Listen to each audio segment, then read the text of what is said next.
Udah bersama the one and only, the Sultan Mangkudu, Miftah Nur Sabri dari Chicago.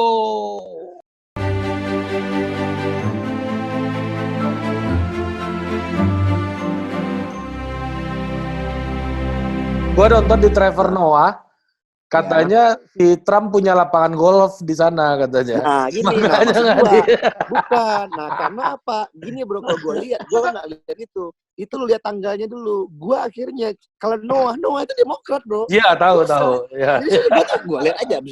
Jadi maksud gue gini loh, kalau kita nonton kayak late night show, itu ya pasti ngebully Trump. Iya pasti. Dan itu udah enjoy, dan maksud gue ya itu udah biasa aja. Itu kayak stand up comedian sama Prabowo di Indonesia lah ya. Ah, iya, udah. Ya, gitu, karena kok umumnya mereka liberal, iya kan? Cuman nanti, ya mas. Tapi kalau lu lihat di Fox, namanya, di media konservatif, misalnya ya lain lagi, ya kan? Nah, jadi gue lihat gitu. Nah, oke, gue lihat gimana caranya. Itu yang gue bilang. Dia akhirnya memilih karena ini negara yang terbuka.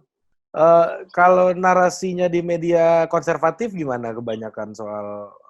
Jadi kalau di media konservatif ya udah Trump udah benar. Dia melakukan langkah decisif, kepemimpinannya baik, responsif, dan Trump selalu mengulang-ulang, gua mengambil langkah dengan cepat menutup ini dari Cina. Kalau nggak gua tutup, mungkin ada jutaan yang mati. Gitu. Ya kan?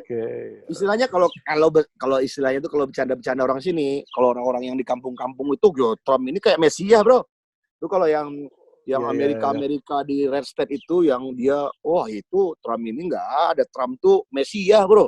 Dia love Trump. Kayak Mormon gitu ya kali ya. Pokoknya redneck lah istilahnya itu ya kan. Nah, jadi ya balik lagi ceritanya, oke. Dia scientist, terus gue lihat beda nih.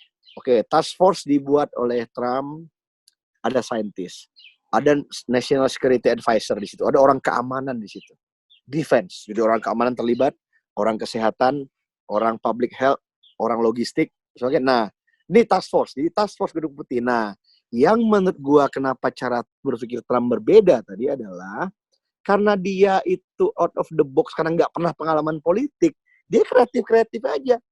Yang dia lakukan, task force bekerja, ngebrief ke dia yang ngambil keputusan untuk koordinasi dengan negara bagian.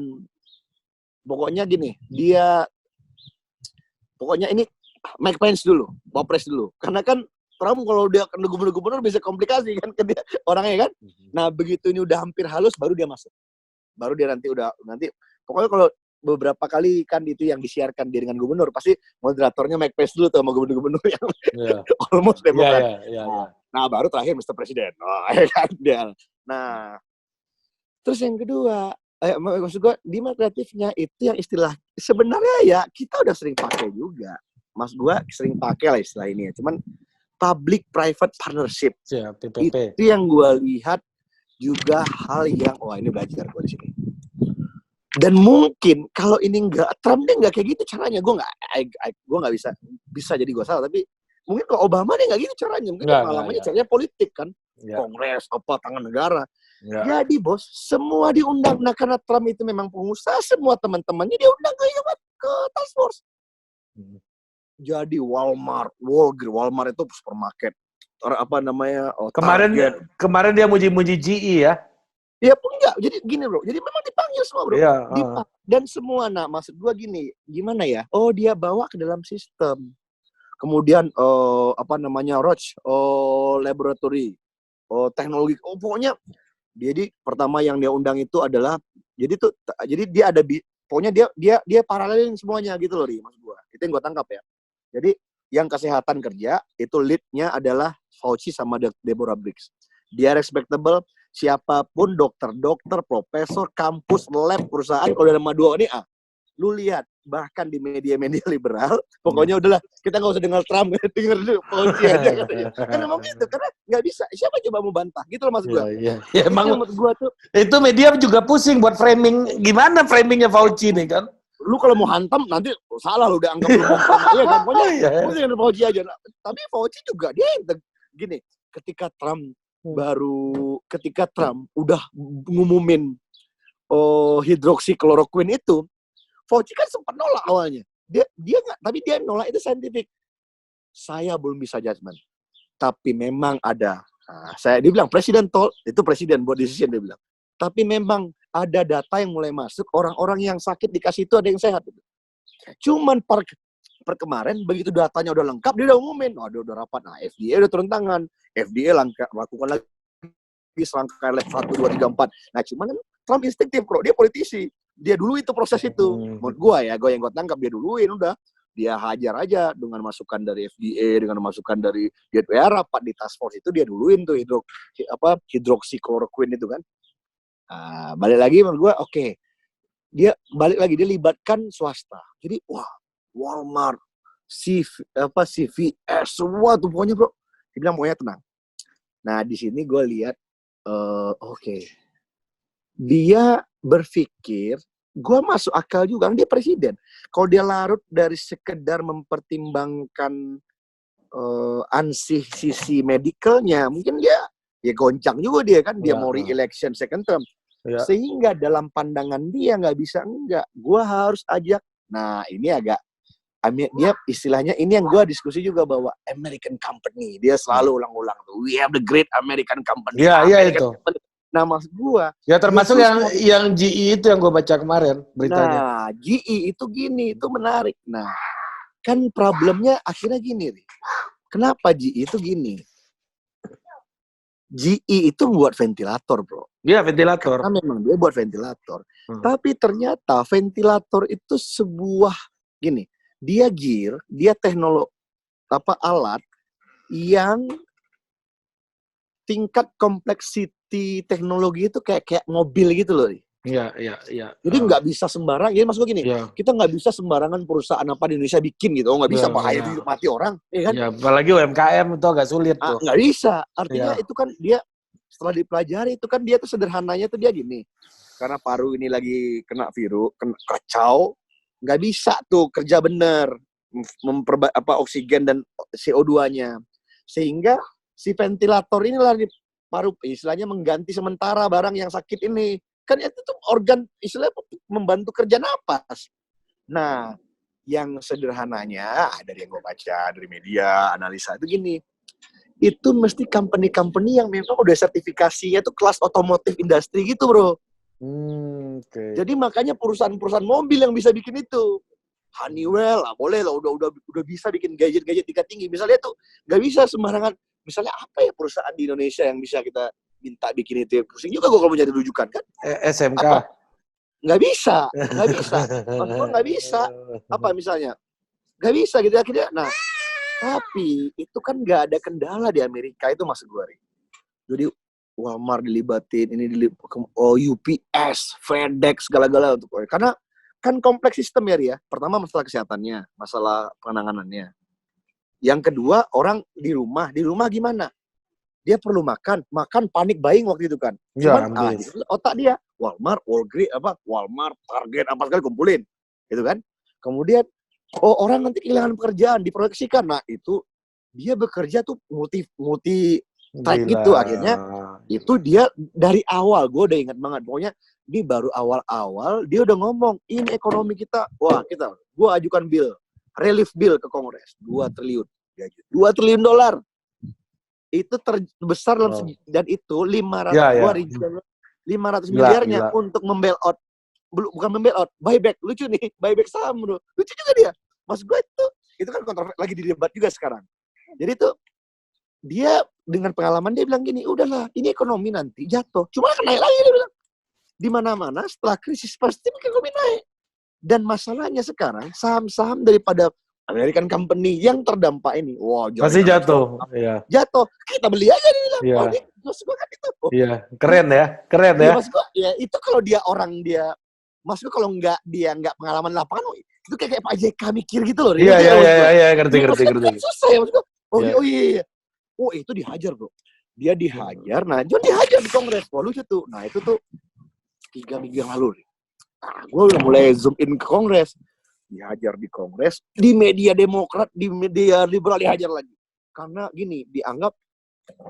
Jadi rinciannya kalau nggak salah gue 500 miliar itu buyback, baru kira-kira 200 kesehatan nanti. Nah di situ ada cash transfer. Itu gila tuh, cash transfer. Andrew Yeo. Jadi langsung cash transfer ke semua yang kehilangan, pokoknya perusahaan-perusahaan yang bayar, yang karena corona, restoran apa gitu lah, pokoknya yang gara-gara corona ini dia nggak bisa gaji karyawannya, gajinya dibayarin selama 3 bulan 2 bulan. Yang sakit free. Nah cuman yang sakit free, kemudian nah penyakitnya Amerika kan asuransi bro, apa lu kok nggak ada asuransi, mampus lu di sini kan. Wah itu Trump kumpulin lagi ke Oval Office. Nah itu bos-bos asuransi. Gue udah kebayang deh gaya Trump lah. Itu udah gaya Trump lah udah. Dia itu kan teman-temannya. Cuman dia gugah dengan gayanya dia. Pokoknya, nah akhirnya tuh asuransi company itu kan bebasin orang yang kena corona dari tesnya, dari apanya. Walaupun dia nggak pernah pokoknya tuh istilah itu kopenya free, tesnya free apa gitu. Sebelum waktu itu dia approve budget yang di Kongres kan. Jadi, nah tapi di situ gue lihat, mulai gue lihat media liberal agak hati-hati. Gue lihat. Kenapa? Nah itu day by day, weekly by weekly. Lu harus ingat bahwa sebelum pandemi diumumkan WHO, Trump habis selesai di-impeach. Iya, sama Kongres. Jadi pokoknya politiknya tuh pokoknya walaupun gagal impeachment-nya, dia menang, sehingga tuh masih panas politiknya. Demokrat masih agak di atas angin karena tuh persiapan mau ngantam re-election 2020 kan. Ya. Tapi pasca relief itu gue lihat, itu gue nyadarin kalau lu ngamatin media Amerika tuh agak hati-hati. Karena takut Kenapa? Salah dibenci publik. Demokrat jadi dibenci publik. Oh, Trump bilang, itu lu lihat tuh. Wah, gaya itu kan gila tuh. Itu pokoknya show-nya gila. Show-nya di politik. Jago dia. Itu si pimpinan Kongres minority dan majoritinya Republikan itu, wah dia, lu perhatikan ini, gak ada sekarang nih partai-partai katanya, bipartisan, semangat bipartisan harus kita maju dalam menghadapi ini. Lu bayangkan masih ada yang mikir gini-gini untuk kita mau ngasih duit untuk cash transfer, dia alang-alangi, wah itu bro, pusing. Di situ gue lihat Demokrat mulai hati-hati. Nah, untuk ngeceknya ternyata feeling gue benar. Gue periksa lah tuh Gallup, Pew Research, itu kan dia rutin. Jadi pasca pokoknya Trump itu nggak pernah reach 40. Pokoknya approval ratingnya persis lembaga sebelum pandemi ya. Sebelum pandemi. Dan waktu impeachment itu pokoknya terendah lah. Karena kan gini loh. Pertama lu bayangin masyarakat terbelah. Demokrat udah lah nih, Trump udah kacau aja udah, ngerti kan bagi orang Demokrat. Bagi Republik, aduh ini kok bisa kayak gini gitu kan ya. Bagi independen, wah percaya juga dia kan. Wah kacau juga nih Trump nih, kacau nih ya kan, udah di-impeach kan. Jadi itu rendah. Tapi perlahan tapi pasti bagaimana dia menangani ini, cara dia bicara, ngadapin pers, itu kan langsung. Dan itu kan nggak pernah. Mas gua, selama ini orang nggak melihat aksi politik Trump yang daily basis. Berita diolah lagi oleh medianya ada ideologinya, kita membahas cerita versi. Kok ini kan langsung, gimana dia ngadapin wartawan di Rose Garden, gimana dia ngadapin, pokoknya CNN, lu nih udah fake news. Gimana, dia bilang, gua ngomong ini kemarin, dia bilang, lu tulis kayak gini, gimana media orang kan percaya sama lu, dia ajar smash lagi, kan. Terus lama-lama tuh, bener nih, naik approval ratingnya jadi versi Gallup aja dia udah 49. Udahlah, maksud gue nih dia, New York Times bilang kemarin, ini kapan Trump akan sampai 50. Dan menurut gue sih plus minus error udah 50 approval ratingnya. Belum pernah Trump mencapai approval rating setinggi ini dalam sejarah politik dia di memegang office. Bagi Trump blessing in disguise juga ya. Blessing in disguise. Karena kegenuinan dia, gayanya dia tuh kayak lihat kan. Tapi setelah tadinya gue pikir luntung. Tapi gue pikir-pikir gini whoever the president Amerika is once lu mimpin krisis, lu punya alatnya. Ya. Gini loh lu punya alatnya. Lu tinggal pakai. Lu punya 3, oke, National Guard gua arahin. Ya. Nah, lucu. National Guard itu karena yang bisa merintah itu cuma presiden, Ri. Nggak bisa di negara bagian nyuruh. Wah, itu kan kelihatan. Mulai panik si Cuomo kan. Waduh, federal government. Nah, akhirnya Trump pinter. Nah, dia pinter dia showin lagi sama dia. Dia bilang nih, oke, ke negara terdampak fokus dulu. Gua executive order kirim National Guard. Nah, dia kasih ini biaya dari federal kepemimpinannya gue serahkan kepada gubernur. Iya, iya. Dia gak bisa. Apa? Lu ngerahin apa? Lu ngerahin armada. Lu bisa panggil perusahaan-perusahaan. Nah, Biden gayanya politik kan, ada tuh dia wawancara dengan CNN. Karena memang dia orang politik lah. Ya. Dia bilang, kalau Anda jadi presiden apa solusi Anda? Dia suka ngomong gini. Iya, saya kan dari 2 minggu lalu saya bilang aktifkan Defense Production Act katanya. Kan ada namanya Defense Production Act. Ya. Jadi apa Defense Production Act itu adalah presiden bisa mengeluarkan act untuk memerintahkan perusahaan-perusahaan Amerika menghentikan sementara produksinya, merubahnya menjadi alat-alat kebutuhan perang. Tapi kalau negara dalam keadaan perang. Ini nggak perang. Cuman makanya Trump dia mulai ganti. Dia mulai berubah. Dia mulai ganti. Dia mulai approval rating naik. Di situ dia mulai pakai Chinese virus. Jadi itu ada hitungannya, Ri. Jadi maksud gue dia nggak konyol. Begitu dia udah naik, ada hampir 50 udah pakai Chinese virus. Foreign virus ya. Kemudian dia mulai bilang bahwa foreign virus juga ada. Baru dia bilang, I am the president at war. Kita akan memenangkan. We will prevail. Dia mulai gitu-gitu, Ri. Stagingnya panjang juga ya, berarti ya. Nah, karena gini, Ri, dalam sejarah Amerika, presiden saat perang itu presiden top. Nah, itu lagi. Jadi presiden top, kalau presiden in the war itu presiden top. Apa namanya? Roosevelt ya. Kemudian LBG juga ya, bukan? Apa namanya? LBG kan pasca kan, Vietnam. Ya. Pasca ya. Kemudian Abraham Lincoln, perang sipil. Pokoknya presiden-presiden di perang ini, Daco nih bilang, orang dengan enemy yang nggak kelihatan. Dia bilang, enemy kita nggak kelihatan, enemy kita kecil, mari kita bersama. Jadi di situ gue lihat Trump tuh dia pusing di Demokrat. Gue ngerasain, kalau menurut gue pusing Demokrat. Karena susah. Karena gini, Trump setiap hari tampil di TV. Menurut gue itu masalahnya. Trump setiap hari tampil di TV, dia memperlihatkan kepemimpinan ala dia, dan benar. Nah, mas gue balik lagi ke yang tadi. And everybody wait for him ya. Nah, itu nanti lu baca-baca deh. Nanti itu akhirnya gue lihat, gue mulai baca juga kemarin di New York Times. Sama aja gini. Yeah. Ada orang Demokrat dibilang, gue tuh Demokrat tapi ngelihat Trump mimpin ini, dia bisa memimpin. Gue akan pilih dia gitu loh. Ada, jadi coba melihat dia setiap hari dia.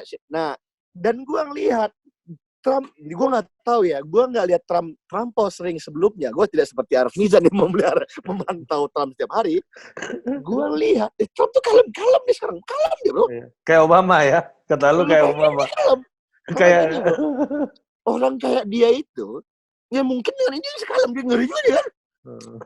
Jadi orang lihat, jadi musuhnya ingin dia temperamen, karena musuhnya mengatakan di kampanye, orang ini nggak bisa dipilih jadi presiden.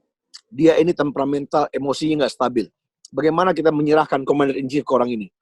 Yang di tangannya ada nuklir. Kan itu loh kampanye. Ya. Sekarang, dia dalam keadaan krisis, dia tenang loh. Gayanya. Tapi berat ya buat ngalahin Trump dengan situasi kayak begini ya. Bagi Demokrat ya.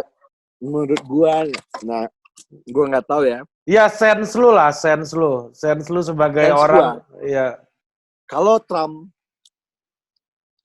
berhasil keluar, misalnya gini, bahwa dia bisa memimpin corona ini secara baik, yang meninggal itu di luar proyeksi, menang deh.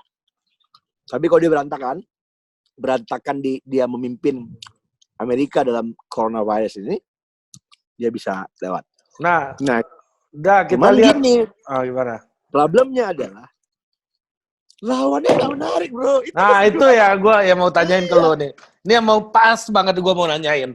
Ini dua Bernie dan Bernie dan Sleepy Joe ini kan, Joe Biden ini, kayaknya nih dua-duanya juga bakal sulit untuk maju kayaknya ya. Nah, gini. Ini gue kasih pandangan dikit, share. Walau bagaimanapun, masyarakat Amerika ini dengan yang terlampau kiri stres dia. Artinya bagi dia, bagi yang nggak ikut politik, Bernie ini komunis loh. Iya. Jangan kasih Bernie gitu loh. Dia takut di negara ini bawa kemana gitu. Ya, PKI ya, dalam tanda kutip ya. Gitu. Ya. Jangan lu bayangkan orang Amerika tuh kayak yang kita lihat di TV-TV. Enggak. Ya, Yang sense politiknya itu kan nggak banyak juga ya kan. Tapi Biden juga kurang menjanjikan bro. Kenapa? Karena kan investigasi Senat itu, lu ngikutin nggak kenapa impeachment si Donald Trump? Donald Trump itu di-impeach, dia abuse power. Pertama ada Mueller investigation di FBI yang menginvestigasi keterlibatan Rusia terhadap kampanye Donald Trump. Yang dalam undang-undang Amerika tuh nggak boleh, lu ada orang asing terlibat dalam kampanye lu batal. Tapi Trump membangun argumen gini, ada orang nggak suka dari Hillary, dia dari luar negeri, kepentingannya sama gua, dia hantam Hillary, gua jadi untung kan gak ada urusan, nah gitu loh, gitu gitu. Misalnya kita jadi Indonesia ini lagi perang nih, kita ini lagi soal politik ini, bagi dia, iya. Bahwa ada, karena memang sejarah panjang setelah didalamin, memang sejarah panjang relasi antara Putin dengan Clinton family nggak baik. Karena Hillary kan kasar menghantam Putin waktu, pokoknya dia ngomongnya ngeri lah. Pokoknya Putin ini kacau lah ya, dan Hillary dan masuk akal aja kalau memang troll Rusia itu menghantam Hillary, karena kalau Putin mungkin ya, gue atau kalau jadi Putin, gue jadi Putin mungkin, wah kalau Hillary jadi presiden Amerika nih, wah sama gue nih berantem nih, dia hajar-hajar nih, bisa disintegrasi nih Rusia nih, ya kan? Tapi kalau Trump,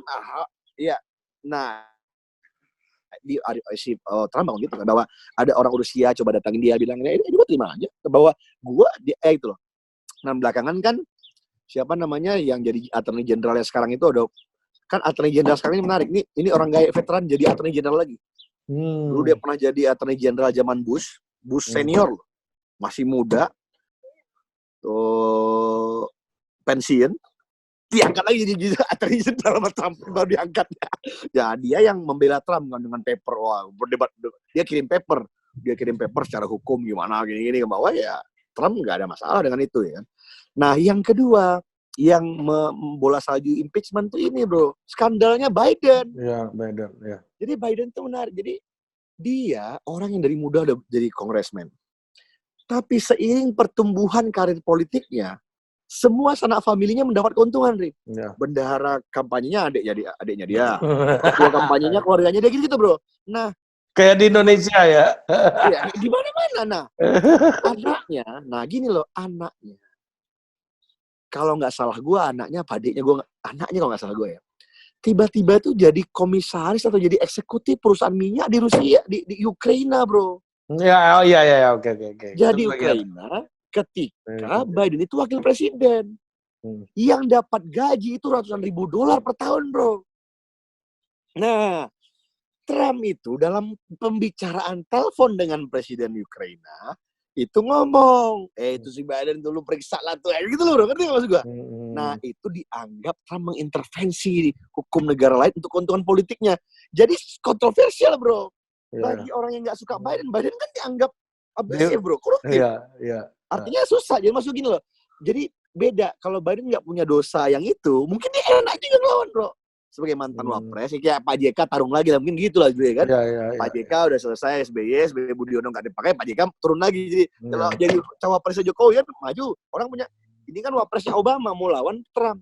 Itu yang maksud gua, bahwa ternyata, maksud gua gini, masalahnya Demokrat nggak punya cukup lawan yang top untuk menghadapi. Agak selon-selon gitu. Ini ini kayaknya kartunya hidup lagi nih. Andrew Yeo itu loh. Nah, gini bro. Sama.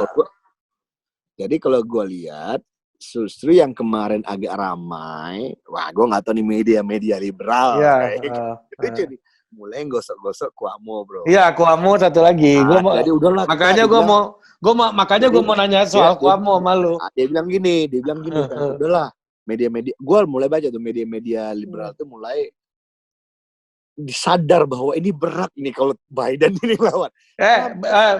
FYI besok itu Total Politik ada artikel soal Cuomo. Makanya gue ngomongin itu. Nanti gue Cuomo menarik nih, kan bapaknya gubernur juga soalnya. Iya. Terah dia ini, terah politik nih. Tapi kan ini Italia geng, bro. Iya, Italia family, bro. Iya. Italia and Catholic, bro. Iya. Andrew Cuomo. Jadi, maksud gue, ya udah, maksud gue, itu yang gue lihat. Jadi masalahnya lawan yang nggak cukup menjanjikan.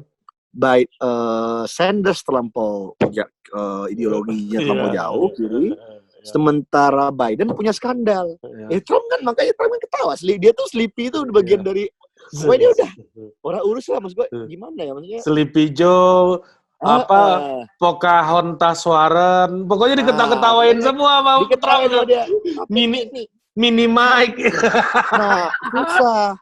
Jadi bagi orang, itu yang gue bilang tadi, susah nih, maksud begini. Bagi orang yang punya pengalaman panjang di politik, dia nggak akan melakukan itu, Ri. Lu kalau dari bawah tuh ya, istilahnya tuh ini, political correctness gitu loh. Kan Trump itu melawan political correctness. Zaman orang politik, tapi kan itu bisa berubah. Itu yang dia bilang, ya sempat jadi kontroversi juga kan. Kenapa you say me racist? Dia bilang, itu kan memang dari Cina virusnya. Kenapa gue bilang virus Cina? Ya udah ada Spanish flu, gak apa-apa. Political correctness-nya dulu gak apa-apa. Sekarang gara-gara yang ngomong gue jadi rasis. Kalau lu yang ngomong gak apa-apa. Gitu loh mas gue. Nah sama juga mas gue. Bagi orang-orang yang udah di politik lama, kayak mungkin gini ya. Kayak kita gini, kita mungkin kalau sudah di politik dari muda gitu ya, kita nggak enak ngeledek Fahri Hamzah dengan Fahri Hamzah misalnya kita sebut namanya, kita beri gelar ke Fahri Hamzah gitu. Bung Fahri Mantap. Hamzah, bukan, jangan Bung Mantap mungkin terlampau ini, Bung Mantap mungkin terlampau netral, mungkin Fahri Hamzah yang hiperbol gitu. Iya. Oke? Lebay. Fahri Hamzah yang lebay. Lebay Fahri Hamzah. Nggak enak gitu. Tapi misalnya gue bisnis, kerja gue di showman, gue nih anak orang kaya, gue udah mainnya biasa. Tiba-tiba gue jadi calon presiden. Gue bisa bilang aja, lebay lu Fahri Hamzah, ketemu Fahri Hamzah kita ketawa. Iya. Dan, itu yang menurut gue, bagi orang politik dia nggak correctness. Tapi kan itu sebuah definisi yang debatable gitu loh mas gua. Sleepy Joe itu bagi orang-orang yang di politik, orang Demokrat sebel digituin, orang Republikan, orang Independen lucu juga ya. Mini Mike gitu. Iya kan mas gua ya. Yang dia sampai kayak gini di podium. Nah mas gua itu yang gue perhatikan. Jadi, tapi tetap saja di era yang sudah divided begini. Nah ini gue nggak tahu di Indonesia mungkin bisa ambil pelajaran seperti apa ya. Di Amerika yang terbelah itu pada akhirnya campaign itu how you campaign to the independent and undecided voter. Wah batuk lu udah keren ya kayak gini. Iya gue udah kayak gitu terus. Karena yang bisa lu buat batuk lu kayak gini kan anak-anak lu kan. Gue kalau gue masih belum punya anak mungkin gue gini-gini aja batuk gue. Dalam hati gue kena dinilai. Kan gue punya anak, udah gimana sih lu? Ya makanya ini yang gue bilang. Karena lu bilang lu kalau gini karena gini. Tapi begitu udah gini, anak nanti kena. Oke. Jadi menurut gue, mas gue gini. Jadi kampanye itu pada akhirnya adalah bagaimana meyakinkan orang-orang independen. Ya. Jadi bukan lagi, apalagi untuk orang yang second term kayak gini. Jadi mas gue, ya sudahlah, Republikan pasti akan pilih Donald Trump. Demokrat pasti nggak pilih dia. Tapi pasti dia berusaha, Demokrat yang soft-soft, kan ada Demokrat yang keras, yang soft tuh, dia lihat juga nih, mana. Dan orang-orang independen pada akhirnya, kayak sekarang, Trump diuntungkan bro, orang libur bro. orang nggak kerja, semua orang mau pantau tiap hari nonton TV, dilihat Donald Trump, dilihat kepemimpinannya. Bahkan yang menurut gua juga kemarin gokil tuh kemarin dia nggak terjebak dengan corona doang. Begitu corona dia umumin kan, National Security Advisor, Menhan-nya ngumumin nangkep drug cartel kan di Karibia kan. Wah, kita ada yang akan merusak Amerika kan gitu kan. Wah, dan semua commander, semua perusahaan itu pasti thanks President for your leadership, bla bla, President where you begitu. Semua itu mulai kampanye pasti. Dan Trump tuh ngadek, gue nggak ada suruh dia ngomong itu ya. Dia nih karena temen gue mungkin ngomong gitu ke gue. Jadi bagi orang politik tuh nggak biasa gitu loh. Kalau orang politik mungkin bilangnya, wah ini di order, ini dipesan nih, suruh ngomong. Iya kan, pasti berstrategi dia kan. Dengan enteng dia bilang, gue nggak ada bilang suruh dia ngomong gitu. Dia mungkin ada teman gue lama ya dia ngomong gitu sama gue. Gitu loh. Nah tapi kan bagi orang-orang independen, itu kan boleh juga nih Trump, boleh. Nah orang lagi nunggu nih. Jadi menurut gue, kayak kemarin, dibully lagi dia. Kan dia ngomong minggu kemarin. Dia bilang ketika disuruh melockdown, orang liberal kan nyuruh, sama kayak Indonesia isunya. Iya. Atau dia berbalik, kalau di kita tuh gue perhatikan tuh, orang-orang yang dulunya 02 banyak nyuruh lockdown. Iya. Kalau di sini kebalik. Di sini tuh orang-orang liberal nyuruh lockdown. Iya. Tapi si Trump, jawabannya tuh agak beda. Mas gue, ya mungkin setiap orang beda-beda. Menurut gue dia bilang ini, negara ini diciptakan bukan untuk di lockdown gitu. We build the country for not making lockdown katanya. Jadi bilang, oke. Jadi dia bilang dihajar dia gini bro. Jadi 2 minggu lalu dia bilang, gue yakin kita akan keluar ini. America will prevail. Our resilient. Kita semua warrior. Dia bilang kita akan open di Easter. Wah di Paskah. Dibully dia bro. Wah. Nah, si liberal media bro hajar bro. Pokoknya hajar dia. Cari ahli-ahli dari Harvard, MIT, mana mau John Hopkins. Mungkin nggak? Iya nggak mungkin. Maksud gue gini, kalau orang pakai data itu kan benar. Itu yang kalau perhatikan, dihantam lagi sama si CNN. Pertanyaan di Gedung Putih. Cuma maksud gue dasar. Gini loh. Itu kan kayak gimana ya? Dia tetap izinin juga kan. Dia juga orang Gedung Putih datang ke Gedung Putih. CNN kan dia bilang. Jawabnya gini dia bilang. Itu kan jawaban gua per kemarin dia bilang. Gua memang ya kita berharap Easter, tapi kita lihat juga ada gitu kan keadaan ya Mas. Ya, tapi gua ngerti dia sedang bicara itu dengan orang-orang tengah menurut gua. Menurut gua dia sedang ya gua enggak tahu ya, pastilah dia mikirin politik, enggak mungkin enggak kan. Cuman menurut gua lagi kena si malakama Demokrat sekarang. Demokrat kalau lu tanya kesimpulan diskusi kita, Trump dapat angin. Produced by Total Politik and powered by haluan.co.